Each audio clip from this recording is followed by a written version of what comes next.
ఎలా ఉంటుందో నా పాత్ర రేపు చూడబోతున్నారు. అంతే చెప్తా ఈ సినిమా గురించి, అంతకంటే నేను చెప్పను. చూస్తారు సినిమా. చెప్పేదంతా మా బోయపాటి గారు చెప్పరనుకున్నా, కొంచెం చెప్పేశారు సినిమా గురించి. సో అటువంటిది అఖండ చిత్రం. మరి ఎంతోమంది, ముఖ్యంగా ఈ నా చిత్రానికి మా డైరెక్టర్ గారి గురించి ఇప్పుడు నా గురించి చెప్పరా, అలాగే నేను ఆయన గురించి చెప్పను. ఆయన నా గురించి చెప్పలేదని కాదు, కానీ మేము చెప్పుకోవడానికి ఏముంది, 3 ముక్కలు, ప్యాకెట్లో 3 ముక్కలు, 3 నిమిషాలు మాట్లాడుకుంటాం ఏదైనా సినిమా చేయాలనుకుంటే, అంతే. 4 నిమిషం ఉండదు, 3 నిమిషాలు మాట్లాడుకుంటాం. ఎస్ వీఆర్ గోయింగ్ హెడ్ అనుకుంటాం, వెళ్ళిపోతాం, ఇక దిగిపోతాం ఆ రంగంలోకి, ఆ మహాయజ్ఞంలోకి అంటాను నేను. ఎందుకంటే మేము చేసేవన్నీ యాక్టింగ్ అంటే, నటన అంటే, అభినయం అంటే ఏదో నవ్వడమో అరవడమో ఒకడి కళ్ళల్లో నీళ్లు తెప్పించడమో కాదు. ఆయనకు తెలుసు, నాకు తెలుసు యాక్టింగ్ అంటే ఏంటో, మా వాళ్ళందరూ తెలుసు. ఎందుకంటే మేమంతా కలిసి పనిచేస్తాం కాబట్టి. యాక్టింగ్ అంటే ఇంకో ఆత్మలోకి ప్రవేశిస్తున్నాం మనం, ఆ ఆత్మ అనుభవాలు మనకు తెలియదు, కానీ వెళ్తున్నాం ఆ పాత్రలోకి. నా అదృష్టం ఏంటంటే నేను ఒక ఏమంటా పాదరసంలో అంటాడు, ఎందులోకి వెళ్తే అందులోకి ఏదైనా సరే, దేనికైనా ఛాలెంజ్. పాదరసం తెలుసు కదా మీకు, ఎటు వెళ్తే ఆకారం తీసుకుంటుంది. అది ఆ ఆకారం తీసుకునే అదృష్టవంతుడిని నేనని, నాకు ఈ జన్మనిచ్చినందుకు, ఆ పుణ్య దంపతులకు బిడ్డగా పుట్టించినందుకు ఆ భగవంతుడికి, ఆ కళ్ళమ్మ తల్లికి నా ధన్యవాదాలు తెలియజేసుకుంటున్నాను. ఓ పక్క సినిమా ఆర్టిస్ట్గా, ఒక పక్క అటు హిందూపూర్ ఎమ్మెల్యేగా, అలాగే ఇంకో పక్క Basavataraka Indo American cancer hospital and research institute చైర్మన్గా అన్నీ చేయగలుగుతున్నానంటే ఒక్కటైతే ఒకదానికి నత్తుకుంటున్నా నేను. మా ఆవిడ అంటుంటుంది ఎప్పుడు, అబ్బా నా ఒకదాంతో నన్ను మోసం చేయలేదు మీరని,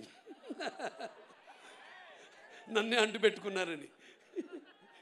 సరే ఇక పోతే ఇంకెవరు పోతే ఎవరు పోరు, అందరం బాగుంటాం శివుడి ఆశీస్సులతో, అందరం బ్రహ్మాండంగా. ఆ భగవంతుడు అంటే మన త్యాగాలు మన చెప్పేశారు బోయపాటి గారు, ఇక అంతకంటే నేను మళ్ళీ చెప్పడం బాగుండదు. సినిమాలో రేపు చూస్తారు. అసలే టైం కూడా నేను చెప్పాను మన వాళ్ళందరితో అన్ని 4 చాలామందిని అవుతున్నాను కూడా నేను, అది కూడా చెప్తున్నాను. బాధపడేవాళ్ళు బాధపడితే నేను ఏదైనా ముక్కుసూటిగా మాడతాను. నేనేమన్నా నా మాట ముక్కుసూటిగా ఉంటుంది, నా మాట సూటిగా ఉంటుంది, నా మాట ముక్కుసూటిగా ఉంటుంది. ఎందుకంటే మళ్ళీ మనం ఎన్నో పండుగలు చేసుకోబోతున్నాం ఈ సినిమాకి. ఇంత వ్యయ ప్రయాసాలు కోర్చి మీరంతా మళ్ళీ మేము అక్కడ కూడా రేపు విజయోత్సవ సభలు జరుపుకోబోతున్నాం అన్ని ప్రాంతాల్లో కూడా. అక్కడికి అందరూ రండి తప్పకుండా.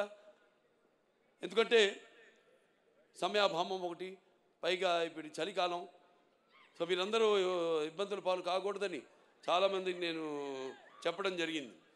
సో బయట నుంచి అయినా అభిమానం అనే కట్టలు తెచ్చుకుని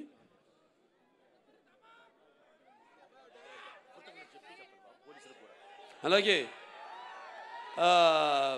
అభిమానం అనే కట్టలు తెంచుకొని ఇక్కడికి విచ్చేసిన ఇసుకు రాళ్ళంత జనం మీరంతా, నేలైనంద ఆకాశానికి చెల్లుపడింది అన్నట్టు మీరంతా ఇక్కడికి వచ్చి ఈ కార్యక్రమాన్ని విజయవంతం చేసినందుకు మీ అందరికీ నా అభినందన తెలియజేసుకుంటున్నాను. ముఖ్యంగా మొన్న మేము ఉత్తరప్రదేశ్కి వెళ్ళాం. అక్కడ సీఎం గారు యోగి ఆదిత్యనాథ్ గారు ట్రైలర్ చూడటం జరిగింది. ఓ 10 నిమిషాలు చూశాడు. అంత టైం ఉండదు సీఎం గారు అనుకుంటే 15 నిమిషాలు మేము తయారు చేసాం నిడివి. 15 నిమిషాలు చూశాడు ఆయన. అవి కాకుండా ఇంకేది ఉందా అని అడిగి మిగతావి కూడా చిన్న చిన్న ట్రైలర్స్ అన్నీ కూడా ఇప్పుడు మీరు చూసినవన్నీ కూడా ఇవాళ చేసింది కాకుండా అన్నీ కూడా చూశాడు ఆయన. చూసి అభినందించాడు. అద్భుతంగా ఉంది. సనాతన ధర్మం గురించి చాలా బాగా చెప్పారు. అంటే సనాతన ధర్మం అంటే ఒక శక్తిని, సనాతన ధర్మం యొక్క గౌరవాన్ని, అలాగే సనాతన ధర్మం యొక్క పరాక్రమాన్ని చూపించారు ఈ సినిమాల్లో అని ఎంతో అభినందించాడు ఆయన. సనాతన ధర్మం అంటే అవి మన భారతదేశానికి మూలాలు. అంటే సనాతన ధర్మం అంటే అసలు ఎలా ధర్మం దారిలో నడవాలి, ఎలా మన సత్యం దారిలో నడవాలి, ఎలా అన్యాయం జరిగితే తల దించుకోకుండా అవతల వాళ్ళకి తిరిగి సమాధానం చెప్పాలన్నదే మన సనాతన ధర్మం. ఆనాడు ఛత్రపతి శివాజీ గారి వాళ్ళ యొక్క ఆర్మీలో కూడా, వాళ్ళ సైనికుల్లో కూడా అఘోరాలు ఉండేవారు, పోరాడారు. ఇది చాలామంది తెలియదు ఈ విషయం. ఇలాంటి ఇందాక డైరెక్టర్ గారు చాలా మంచి మాట చెప్పారు. ఎలాగైతే మన ధర్మాన్ని కాపాడడానికి వీళ్ళు సైనికులు, అక్కడేమో కాపాడడానికి మన సైనికులు ఉంటే మన సరిహద్దుల్లో, ఇక్కడ మన ధర్మాన్ని కాపాడడానికి ఉన్న సైనికులే ఈ అఘోరాలు, ఈ స్వాములు. సో ఇవన్నీ బ్రహ్మాండంగా కలగలిపి, అంటే బాలకృష్ణ సినిమా ఎలా ఉంటుందంటే ఉగాది పచ్చడి లాంటిది. అంటే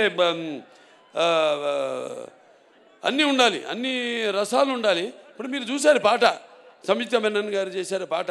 అది ఐటమ్ సాంగ్ అనుకుంటున్నాను మమ్మీ, కాదు, అది ఐటమ్ సాంగ్ కాదు. అది ఒక మంచి సందర్భం ఆ సినిమాలో. ఆ సందర్భానుగుణంగా ఆ పాట వస్తుంది. ఒక మంచి ఏదో పుట్టినరోజు పాట సందర్భంగా ఆ పాట రావడం జరుగుతుంది. సో ఇంకా ఒక్కొక్కరిని అందరినీ అభినందించడం, నన్ను అంతా చూశారు. ఇక్కడ నన్ను నేనేనా ఆ పాత్రను అనుకునే వాళ్ళు మీరంతా చాలామంది ఉన్నారు. అలాగే తమ్ముడు ఆది పినిశెట్టి, ఆయన చూస్తే కూడా ఈయనైనా, ఆయన అక్కడ మనం తెర మీద చూసిన ఆయన అనుకునే వాళ్ళు ఉన్నారు. ఇలా అంటే నేను ఇందా చెప్పా, యాక్టింగ్ అంటే నమ్మడం కాదు, ఇది కాదని, పరకాయ ప్రవేశం అని. సో ఆయన వాళ్ళ నాన్నగారితో కూడా చేశా, పినిశెట్టి రవిరాజ గారితో 2 సినిమాలు. మంచి పాలకొల్లలో వాళ్ళ పేరుతో వీధే ఉంది అక్కడ, పినిశెట్టి వారి వీధి అని. అప్పుడు నేను చేసింది బంగారు బుల్లోడు, దాంతో దేవుడు, 2 సినిమాలు. సరే, ఇక మా తమన్ గారు అంటే ఏం చెప్తాం,